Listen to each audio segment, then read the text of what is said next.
Your sister married into the Blackstone family, Dad said. Don't come to Christmas. At the party they introduced me as the failure. Richard Blackstone stood. Director Williams? Your $820 million nonprofit is transforming communities. Dad's face went white. But let me tell you how I became the family disappointment who secretly ran one of the largest educational nonprofits in the country. I'm Maya Williams, 38 years old. My sister Natasha is 41. We grew up in Bethesda, Maryland, the kind of upper-middle-class suburb where your college matters more than your character and your salary defines your worth. Our parents, Robert and Diana Williams, were both corporate executives. Dad was a VP at a pharmaceutical company. Mom was a marketing director. They lived for appearances, the right neighborhood, the right cars, the right country club membership. Natasha understood the assignment perfectly. She went to Princeton, got her MBA from Wharton, married a Goldman Sachs analyst named Derek. They had the American dream on paper. $2.3 million house in Potomac, matching Range Rovers, annual trips to St. Bart's. I was the problem child. I went to UVA on a partial scholarship, not prestigious enough for Dad. I majored in social work, a poverty degree, Mom called it. After graduation I worked for a small nonprofit helping kids in underserved communities access educational resources. Starting salary, $32,000. Maya's doing charity work. Mom would tell her friends the way you might say Maya's collecting garbage. Dad was more direct. When are you going to get a real job? This is a real job, I'd say. Real jobs have six-figure salaries. Real jobs have career trajectories. You're 23 years old making $30,000. That's not a career. That's a hobby. I didn't argue. I learned early that arguing with my father was like arguing with a brick wall. Painful and pointless. What my parents didn't know, what they never bothered to ask about, was that I was good at my work. Really good. Within 2 years I'd restructured our entire program model. Secured 3 major grants. Doubled our student enrollment. The executive director noticed. Maya, have you ever thought about leadership? I'm a social worker. I help kids. You could help more kids if you were making organizational decisions. At 27 I became director of programs. At 30 executive director. At 32, I merged 3 struggling nonprofits into one organization with a unified mission, closing the educational opportunity gap for low-income students. We called it Bright Futures Initiative. My parents thought I was still making $40,000 at that little charity. In reality, I was running a $820 million organization with programs in 43 states, partnerships with 15 universities, and a staff of over 200 people. We'd helped more than 500,000 students access college prep resources, scholarship funding and mentorship programs. My salary was $285,000. Not that I cared about money. I lived in a modest townhouse in Arlington, drove a 7-year-old Subaru, wore clothes from Target. Every extra dollar went back into the organization. But I kept quiet about my success. Not because I was ashamed, because I knew my family. If I told them about Bright Futures, Dad would say I was wasting my education. Mom would ask why I wasn't making real money in corporate America. Natasha would find a way to make it about her. So I let them think I was a low-level nonprofit worker making poverty wages. It was easier than the alternative. Natasha, meanwhile, had become insufferable after her divorce from Derek. She traded up, married a man named Stephen Whitmore whose family was old money.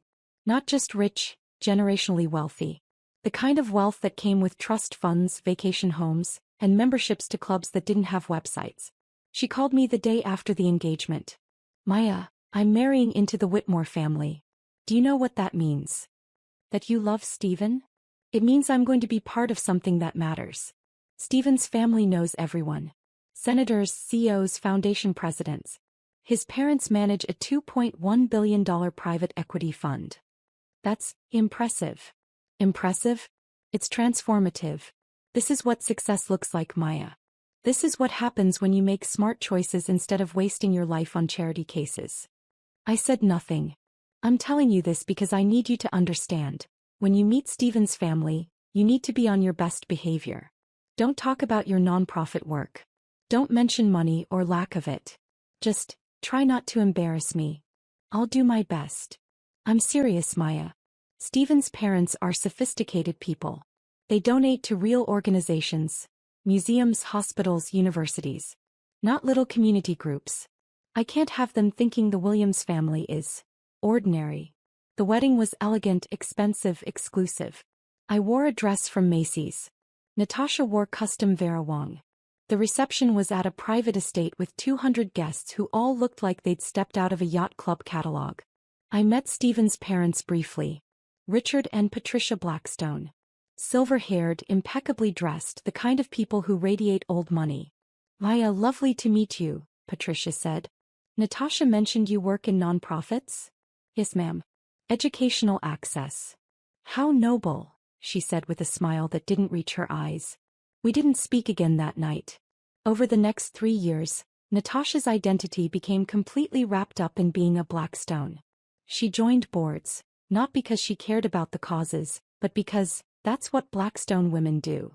She hosted fundraisers, attended galas, posted Instagram photos with captions like, "Grateful to give back," next to pictures of her in $5,000 gowns. She also talked about the Blackstone Foundation constantly. Stephen's parents manage $2.1 billion in investments, she'd say at family dinners. Their foundation gives away $50 million annually. Can you imagine having that kind of impact, Maya? I could imagine. I saw it every day. But I said nothing. Last month, Natasha called with an announcement. We're hosting Christmas at the Blackstone estate this year. The whole family, Stephen's parents, his sister, everyone. That sounds nice. It's not just nice, Maya. It's important. Richard and Patricia want to get to know our side of the family better. This is a big deal. I'm happy to come. There was a pause. Actually, I need to talk to you about that. About what? About you coming. She took a breath. Maya, I love you. But I need you to understand, Stephen's family is used to a certain level of success. They respect achievement, ambition, excellence. And you? I what? You're a social worker making probably $50,000 a year. You drive a Subaru. You live in a tiny townhouse. And that's fine for you, but what? But I can't have Stephen's parents thinking this is what the Williams family is. That we're people who settle for mediocrity. The words hung between us. Are you uninviting me from Christmas, Natasha? I'm asking you to understand. This is the most important relationship of my life. I need Stephen's family to respect me. To see me as an equal. Having you there talking about your little nonprofit wearing your Target clothes, it undermines everything I've built. I see. Do you? Because this isn't about you, Maya. This is about me. About my marriage. About my place in this family. So I shouldn't come. I think that would be best. I hung up without saying goodbye. 2 days later, Dad called. Maya, your sister told me about Christmas. Did she? She's right, you know. The Blackstones are important people. This is a significant opportunity for our family to make connections, build relationships. We can't have you there being yourself. Being myself. You know what I mean. The nonprofit work, the modest lifestyle. It's admirable in its own way, but it's not impressive. The Blackstones donate to Harvard, to the Kennedy Center. They're not going to understand your little community programs. My little community programs. Maya, don't be difficult. You've made your choices. You've chosen a path that prioritizes feeling good over doing well. That's fine. But the rest of us have to live in the real world, where perception matters. Is that all, Dad? I'm saying this because I care about you. Sometimes the most loving thing you can do is step aside. Let the successful members of the family shine without your situation casting a shadow. I hung up on him too. What my family didn't know, what they'd never bothered to ask about, was that the Blackstone Foundation was Bright Futures Initiative's second largest funder. We'd started working with them 4 years ago. Richard Blackstone had attended one of our program showcases. A student presentation where kids from our program talked about how educational access had changed their trajectories. He'd approached me afterward. Ms. Williams, I'm Richard Blackstone. What you've built here is extraordinary. Thank you, Mr. Blackstone. Tell me, what's your budget? We're currently operating at about $400 million annually. His eyebrows rose. $400 million? From a program I've never heard of. We keep a low profile. Our focus is impact, not publicity. Smart. He studied me. The Blackstone Foundation funds educational initiatives. I'd like to learn more about your work. That conversation led to a site visit. Then a proposal. Then a $15 million grant. Over 4 years, the Blackstone Foundation had given Bright Futures $73 million. They'd connected us with other donors, opened doors to university partnerships, helped us scale programs that were transforming lives. Richard Blackstone and I spoke quarterly to review outcomes. He told me repeatedly that Bright Futures was his foundation's highest impact investment. Patricia Blackstone served on our advisory board, though she attended meetings virtually and we'd never publicized her involvement per her request for privacy. When Natasha married Stephen, I'd wondered if I should mention the connection. Decided against it. My work didn't need to be currency in family politics. But after being uninvited from Christmas, something shifted. I wasn't angry. I was tired. Tired of being invisible. Tired of being the family embarrassment. Tired of watching Natasha build an identity around money and connections while I actually did the work she pretended to care about. I called Richard Blackstone's office. His assistant put me through immediately. Maya, good to hear from you. I was just reviewing your Q4 impact report. The college enrollment numbers are remarkable. Thank you, Richard. I'm actually calling about something personal. Oh. I understand you're hosting Christmas this year. That my sister and her family will be there. Yes, Stephen mentioned his in-laws would join us. I'm looking forward to meeting them properly. I took a breath. Richard, I need to tell you something. Natasha is my sister. Stephen is my brother-in-law. Silence. Your sister, he repeated slowly. Natasha Whitmore is your sister. Yes. Does she know about your work? About Bright Futures? No. My family thinks I'm a low-level social worker making about $50,000 a year. Why would they think that? Because I've never corrected them. And they've never asked. More silence. Then, Maya, forgive me for being direct, but why are you telling me this now? Because Natasha uninvited me from Christmas. She said my presence would embarrass her in front of your family. That my little nonprofit and my modest lifestyle would make the Williams family look mediocre. I see. His voice had gone very quiet. And your parents? Agreed with her. Said I should step aside and let the successful family members shine. The successful family members, he repeated. The woman who runs an $820 million organization that we consider our foundation's highest impact investment is being excluded for not being successful enough. Yes. That's. He stopped. Maya, what do you want from me? Nothing. I just thought you should know that we're related. In case it comes up. In case it comes up, he said. Maya, would you like to come to Christmas? Richard, I don't want to create drama. You wouldn't be creating it. You'd be revealing it. There's a difference. He paused. Patricia and I would be honored to have you. As our guest. The woman who's helped us deploy $73 million to change 500,000 lives deserves a seat at our table. Natasha will be furious.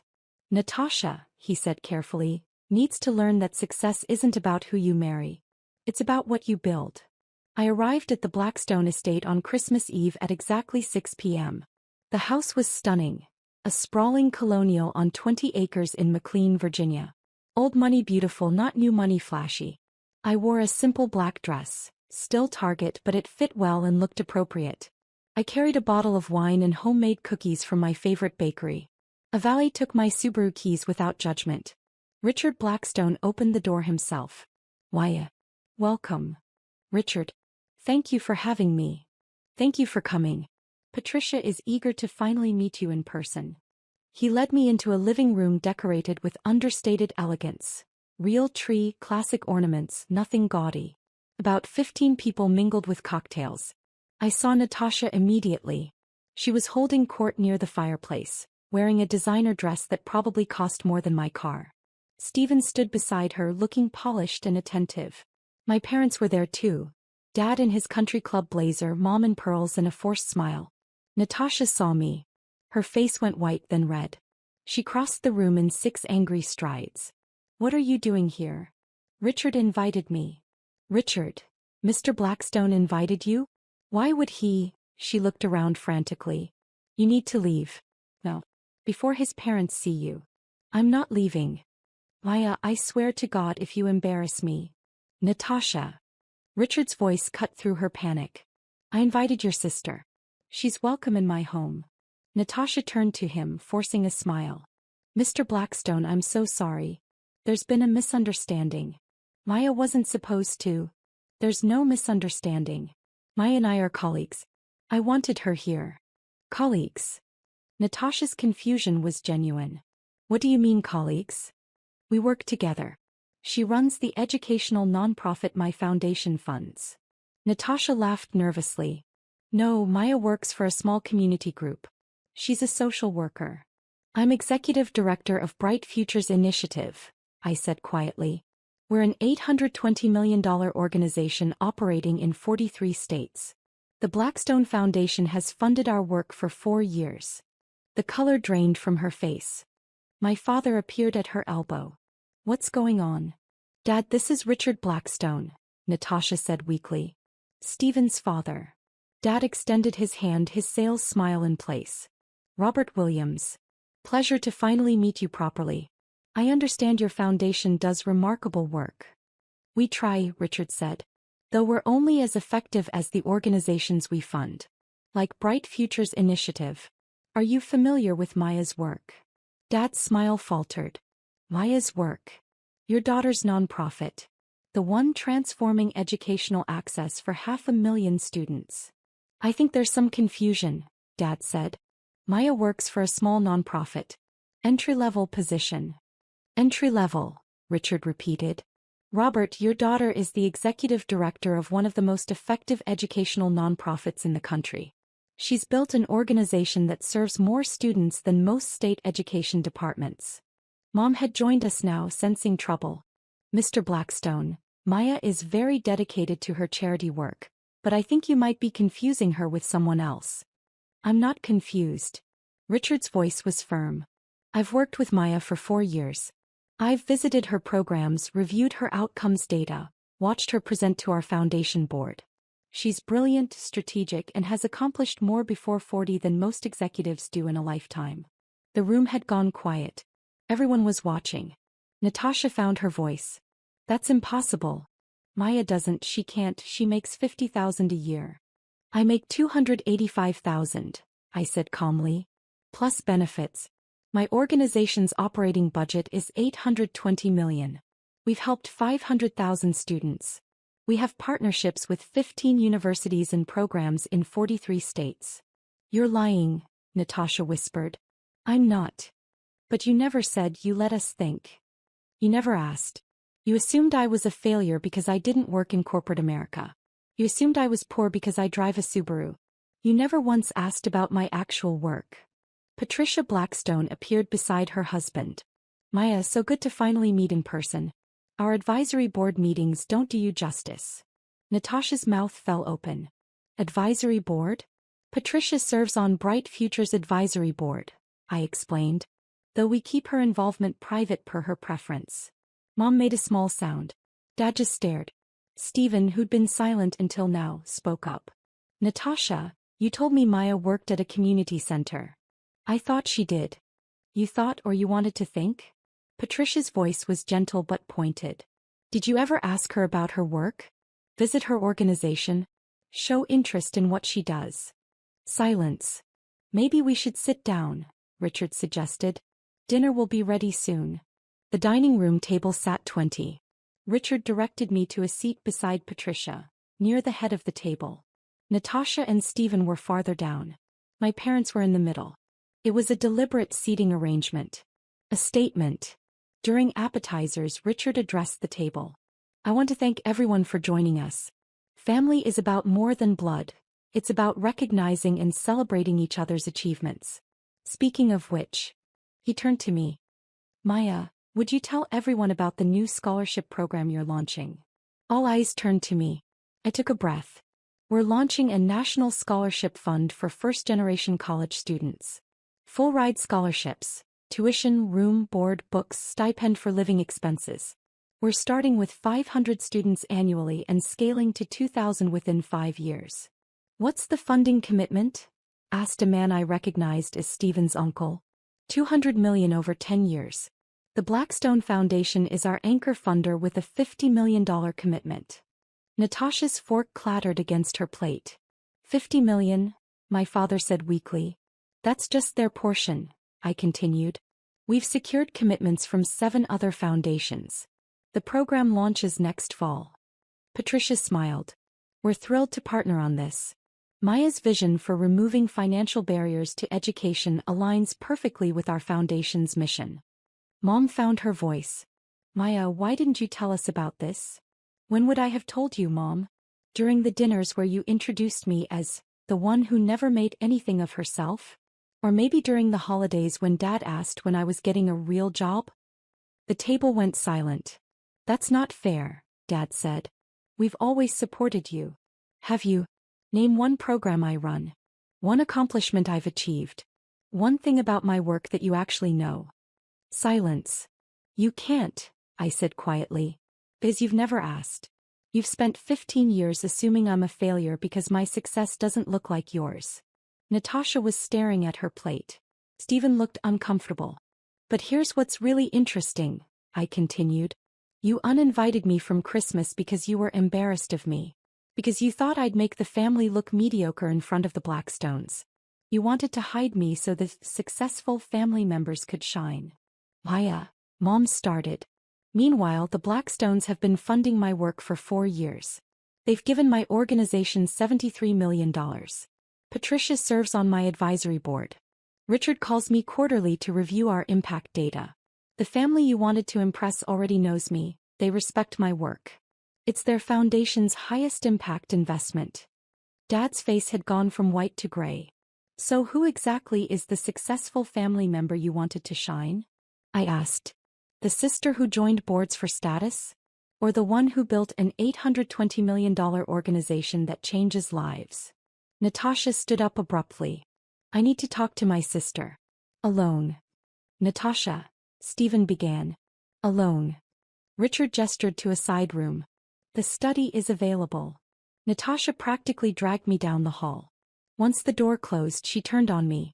How could you do this to me? Do what? Humiliate me. Make me look like an idiot in front of my husband's family.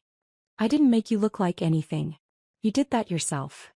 I uninvited you to protect you, she shouted. To protect you from feeling inferior around successful people. Or to protect yourself from having your carefully constructed image shattered? She flinched. That's not fair. Isn't it? Natasha, you've spent 3 years building an identity around being a Blackstone. Around having access to their wealth, their connections, their foundation. You've posted photos at galas, bragged about their donations, acted like their success is yours. I'm Stephen's wife. Which makes you Stephen's wife. Not a philanthropist. Not an executive. Not someone who actually does the work.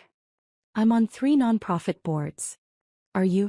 Or do you just attend luncheons and sign checks with Stephen's money? Her face crumpled.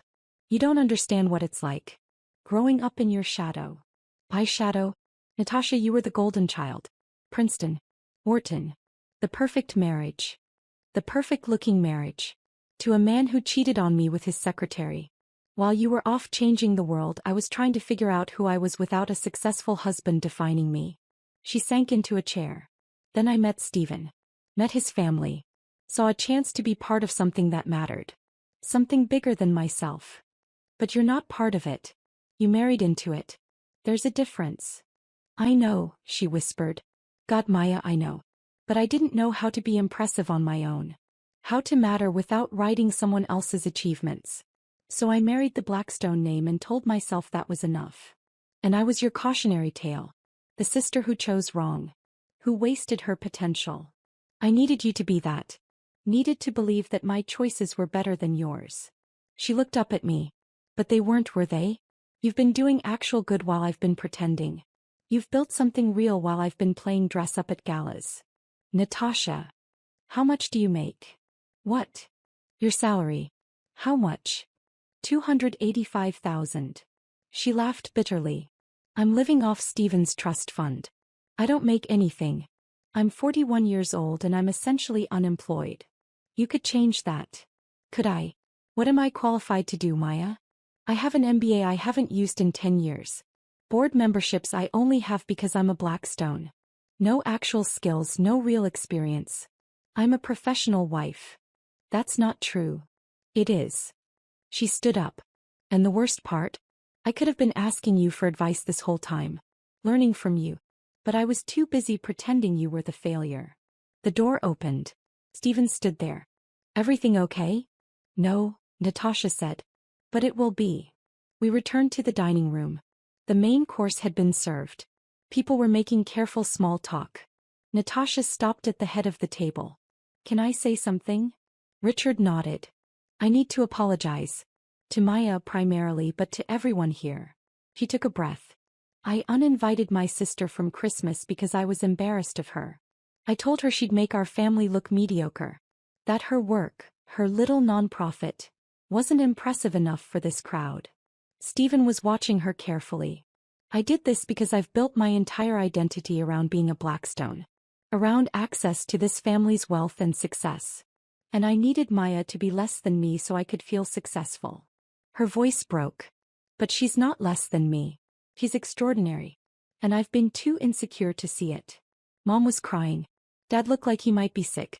Maya has spent 15 years building something that matters while I've spent 15 years pretending to matter. She's helped 500,000 students while I've attended luncheons. She's earned respect while I've married into it. Natasha looked at me. I'm sorry. For everything. For making you small so I could feel big. For never asking about your work. For being too threatened by your success to celebrate it. I didn't know what to say. Patricia spoke into the silence. Natasha, it takes courage to acknowledge our insecurities.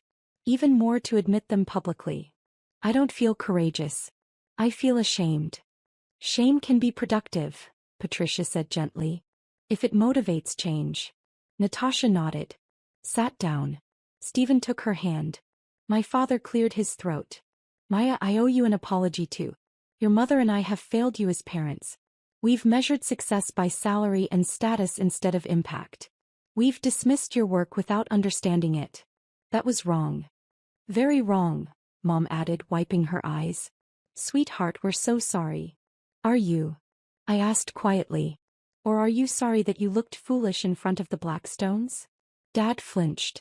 That's fair. Because if you're only apologizing because you got caught, that's not an apology. That's damage control. No, Dad said. You're right. We've been terrible. Dismissive. We've treated your life's work like it's a hobby. We've compared you to Natasha's corporate jobs and found you wanting. We never bothered to learn what you actually do. Why not? He thought about it. Because it was easier to assume you were struggling than to confront our own narrow definition of success. What does your organization do? Mom asked suddenly. Actually, I want to understand. So I told them. I told them about Maria, who grew up in poverty in rural Virginia and is now a doctor because Bright Futures helped her access AP classes and college prep resources. I told them about David, whose single mother worked 3 jobs and couldn't afford SAT tutoring. We provided it free. He's at MIT now. I told them about our college success coaches who help first-generation students navigate financial aid, about our scholarship programs, about partnerships that provide free textbooks and laptops. I told them about the 500,000 students whose lives had changed because we believed education should be accessible regardless of zip code or income. By the time I finished, Mom was crying again. Dad looked stricken. $820 million, he said quietly. You're responsible for $820 million. I'm responsible for 500,000 students. The money is just the tool. Richard raised his glass. To Maya Williams, who understands that true success is measured in lives changed, not dollars accumulated. Everyone raised their glasses, except Natasha, who was staring at her plate. Natasha, Stephen said gently. She looked up, raised her glass. To my sister, who's everything I pretended to be. After dinner, Patricia pulled me aside. Walk with me. We went to the conservatory, a beautiful glass room full of plants and comfortable seating. You handled that with remarkable grace, she said. Did I? I feel like I dropped a bomb. You revealed the truth. The bomb was already there, you just made it visible. She settled into a chair. Richard and I have been concerned about Natasha. Concerned how? She joined our foundation's gala committee last year. We were pleased, thought she genuinely cared about our work. But over time, we realized she was more interested in the social aspects than the actual mission. She never asked about outcomes, never engaged with the substance. Just wanted her photo taken with donors. That sounds like Natasha. We've seen it before. People who marry into philanthropic families but never do the work.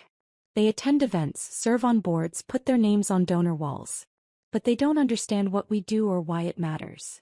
She's trying, I offered. Is she? Or is she trying to maintain her image? Patricia studied me. Maya, can I be frank? Of course. Natasha reminds me of who I was at her age. Beautiful, connected, married to wealth. I sat on boards because Blackstone wives sat on boards. I hosted fundraisers because that's what was expected. I never asked why. What changed? I visited a program we funded. Saw actual children whose lives were changed by our investment. Met a girl who reminded me of my daughter. Same age, same intelligence, but born into poverty instead of privilege. That girl changed my perspective. What happened to her? She graduated from Yale. She's a pediatrician now. Works in underserved communities. Patricia smiled. I still get Christmas cards. Her daughter just turned 5. That's beautiful. It's meaningful. And it taught me that philanthropy without engagement is just vanity. She looked at me directly. Your sister needs to learn that lesson. The question is whether she's capable of learning it. I think she is. Maybe. I hope you're right. For her sake more than ours. Patricia stood. Richard and I want to increase our commitment to bright futures. 73 million has been transformative, but we can do more. Patricia, that's incredibly generous, but we're thinking 50 million annually for the next 5 years. 250 million total. Enough to triple your scholarship program and expand to all 50 states. I couldn't speak. Assuming you're interested, she added with a smile. Interested? Patricia, that would change everything. We could help millions more students. Then let's make it happen. We'll discuss details after the holidays. For now, enjoy your evening. And Maya? Thank you for trusting us enough to come tonight. Thank you for inviting me. When I returned to the living room, my parents were talking quietly with Richard. They saw me and stood up. Maya, Dad said. Can we talk? Outside maybe. We went to the terrace. It was cold but clear, stars visible despite the suburban lights. I don't know how to fix this, Dad said. Fix what? 15 years of being a terrible father. Of dismissing your work, your choices, your life. I've been so focused on conventional success that I couldn't see actual achievement right in front of me. Why, Dad? Why did you need me to fit your definition of success? He thought about it for a long time. Because I'm a mediocre man who achieved mediocre things. VP at a pharmaceutical company. Sounds impressive, but I topped out at middle management. Never made it to C-suite. Never built anything lasting. The only thing I could claim was that I raised successful daughters. You did raise successful daughters. No. I raised one daughter who chose conventional success and one who chose meaningful success. I celebrated the first and ignored the second because... He trailed off. Because what? Because your success highlighted my failure. You built something that matters. Something that will outlive you and change lives for generations. What have I built? A comfortable retirement and a country club membership. Mom took his hand. Robert. It's true, Diana. We've been living vicariously through our daughters' achievements instead of being proud of our daughters themselves. Natasha's success made us feel successful. Maya's success made us feel inadequate. So you dismissed it, I said quietly. Yes. He looked at me. I'm sorry. Truly sorry. Not because I looked foolish tonight, but because I've wasted 15 years being proud of the wrong things. What will you tell people now? I asked. When they ask about your daughters? He smiled sadly. The truth. That Natasha is figuring out who she is beyond her marriage. And that Maya runs one of the most effective educational nonprofits in the country. That I'm proud of one daughter for her courage and the other for her impact. That's a start, I said. Mom hugged me. I want to visit your organization. See what you've built. Would that be okay? I'd like that. I stayed at the Blackstone estate until midnight.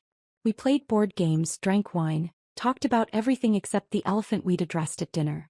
As I was leaving, Natasha walked me to my car. "Steven wants me to see a therapist," she said. "That's good. Is it? I feel like such a failure.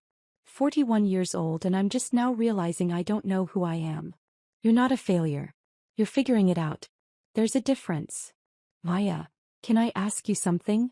"Sure. How did you know? That your work mattered? That you were making the right choices even when everyone was telling you otherwise?" "I thought about it. I didn't know. I just knew that the alternative, living someone else's definition of success, felt like dying slowly. I think I've been dying slowly for 20 years. Then stop. Choose differently." "How?" "Start by asking yourself what you care about. Not what looks good on Instagram. Not what impresses people. What actually matters to you." She was quiet for a long moment. "I don't know." "Then figure it out. You have time." "Do I?" "I'm 41. I'm 38. I didn't become executive director until I was 30. You have decades to build something meaningful. Will you help me?" "Help you how?" "I don't know. Can I volunteer at your organization? See what actual nonprofit work looks like." "You want to volunteer?" "I need to do something real. Something that's not about status or appearances. I need to figure out if I'm capable of being more than a professional wife." "Okay. Okay. Come to our main office next week. We'll find something for you to do." "But Natasha, this isn't a hobby. If you commit to this, you actually have to show up and do the work." "I will. I promise." He hugged me, the first real hug we'd shared in years. 3 months later, Natasha was volunteering 15 hours a week at Bright Futures. She started in our tutoring program, working directly with high school students on college essays. She was terrible at first. Too polished, too formal, unable to relate to kids from backgrounds nothing like hers. But she kept showing up. One day I found her crying in her car after a session. "What happened?" "One of my students, Maria, she wrote about her mother dying of cancer. About watching her siblings while her father worked night shifts. About not having anyone to help her with homework or college applications." Natasha wiped her eyes. "She's 17 years old and she's been raising her family for 3 years. And she apologized for her essay being too depressing." "What did you tell her?" "I told her it was the most powerful thing I'd ever read. That any college would be lucky to have her." She looked at me. "Maya, I've wasted so much time on things that don't matter. While kids like Maria are fighting just to survive, I've been worried about whether my dress was impressive enough for a gala. But you're here now. That matters." "Does it?" "I'm a 41-year-old woman who needs to learn basic human decency from teenagers." "No. You're a 41-year-old woman who's choosing to learn. Who's choosing growth over comfort. That takes courage." She started crying again. "I don't feel courageous. I feel ashamed." "Good. Let that shame fuel change instead of paralysis." 6 months after Christmas, the Blackstone Foundation increased their annual commitment to $50 million, just as Patricia promised. With that funding, we tripled our scholarship program, expanded to all 50 states, and partnered with 20 more universities. We also launched a new initiative, a leadership program for career changers who wanted to transition into nonprofit work. Natasha was our first participant. She took a 60% pay cut from her board member stipend to join our team as a program coordinator. She worked on college access initiatives, coordinated with university partners, and mentored students. She was surprisingly good at it. "Turns out," she told me over coffee one day, "I'm good at logistics and relationship management." Who knew that corporate skills could transfer to actual meaningful work? Anyone who was paying attention. "Shut up." She smiled. "But seriously, thank you. For not giving up on me. For letting me volunteer even after I was such a nightmare." "You weren't a nightmare. You were lost." "I was a nightmare who was lost." She paused. "Steven's proud of me. Real pride, not performative pride. He says I'm more myself now than I've been in years." "Are you?" "I think so. I'm making $60,000 a year instead of living off a trust fund. I'm working with kids who think Chipotle is expensive instead of attending galas at the Ritz. And I'm happier than I've been in 2 decades. "Good. Also, Mom wants to volunteer. She keeps asking about opportunities to help with fundraising." "Really?" She's serious. She's been telling everyone at the country club about my daughter who runs the $820 million nonprofit. You've become her new bragging point. I laughed. Better than being the family embarrassment. You were never an embarrassment. We were just too insecure to see your success for what it was. My phone buzzed. A text from Richard Blackstone. Board meeting next week. Patricia wants to propose new funding model for leadership program. Your sister is impressive. Well done. I showed Natasha the text. Your sister is impressive, she read. Wow. You're impressive. You're doing the work. I'm trying. That's all. She looked at me. Maya, can I ask you something? Always. Why did you let us think you were a failure for so long? Because it was easier than fighting. Easier than trying to make you see me differently. I thought if I just lived my life quietly, did my work without recognition, that would be enough. Was it? No. It was lonely. But it was survivable. I'm sorry it had to be survivable. It should have been celebrated. It is now, I said. That's what matters. 1 year after that Christmas dinner, our family gathered at my townhouse, the one they thought was sad and tiny. It's a 3-story historic row house with original hardwood floors, a chef's kitchen I never use, and a rooftop deck with views of the Potomac. This is your apartment? Mom said. Townhouse. I bought it 7 years ago. It's beautiful. Thank you. We had dinner, catered because I can't cook. We talked about Bright Future's latest expansion, about Natasha's program coordination work, about Dad's retirement plans. At one point Dad raised his glass. To Maya, who showed us that success isn't about salary or status. It's about impact. And who changed more lives in 15 years than most people do in a lifetime. And to Natasha, Mom added, who had the courage to change course and find meaningful work. And to us, I said, for figuring out how to be a family that celebrates actual achievement instead of performed success. We clinked glasses. Later, as everyone was leaving, Natasha hung back. Thank you, she said. For what? For that Christmas dinner. For letting Richard Blackstone reveal the truth. You could have kept hiding. Could have let me keep embarrassing myself. Instead, you showed me what I needed to see. You're welcome. I'm glad you're my sister, Maya. The successful one. The meaningful one. The one who actually matters. You matter too. I'm starting to believe that. He hugged me. I'll see you Monday at the office? Monday. I watched my family leave. Mom and Dad in their country club best. Natasha in jeans and a Bright Futures t-shirt. All of them different than they'd been a year ago. My phone buzzed. A text from Richard. Patricia and I were just discussing. How would you feel about joining the Blackstone Foundation board? We need voices that understand impact over optics. I smiled. Typed back. I'd be honored. Thank you. He replied immediately. Thank us? Maya, you've taught us more about meaningful philanthropy than we've taught you. The honor is ours. I set my phone down and looked around my sad little townhouse. My beautiful home that I'd earned, bought, and filled with a life I'd built on my own terms. I thought about that Christmas dinner. About the look on Dad's face when Richard Blackstone called me Director Williams. About Natasha's wine glass shattering. I thought about 15 years of being invisible, dismissed, treated like the family failure. And I thought about how good it felt to finally be seen. Not because I'd proven them wrong, though I had. But because I'd proven myself right. Success isn't about who you marry or what you earn or how you look on Instagram. It's about the work you do, the lives you change, the meaning you create. And by that measure I'd been successful all along. They just hadn't been looking. The end.